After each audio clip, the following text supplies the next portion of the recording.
Nanomboka ny fampelezan-kevitra androany natao tamin'ny fitaom-pivavahana fohy moa ny nanomboanay an'izany dia ny tety zay ny maraina teo zany ny faritra Atsinanana Andoranfotsy, Iavoloha, Andoranfotsy, Belambanana, Mahabo.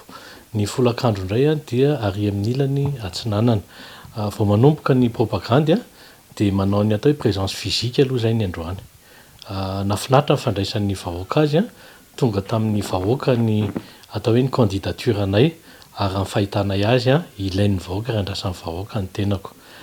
Napafantatra fohifohy koa zany teny antsefatsefa ny teny ny endrikendriky ny fomba fiasa.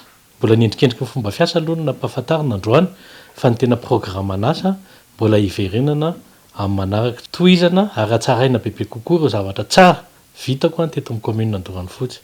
Faharoa, todika amin'ny tanora fanatanjahantena, fampanofanana arak'asa, mitodika koa amin'ny resaka environnement sy resaka tourisme.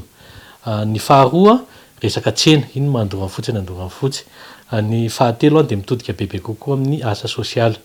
Ny asa sosialy tsy hoe fanomezana vary, na hoe fanomezana zavatra be antitra, fa fikarakarana ny mararin'ny vahoaka amin'ny ankapobeny. Ohatra, mieritreritra izahay ny juriste mahay eo anivon'ny commune mba hanampy ny olona amin'ny fikarakarana ny fananantany. Juriste ho an'ireo atao hoe vehivavy hiaran'ny herisetra ao an-tokantrano. Hanao an'izany hoe copie faobe, zany hoe le tena fiainan'ny vahoaka amin'ny ankapobeny.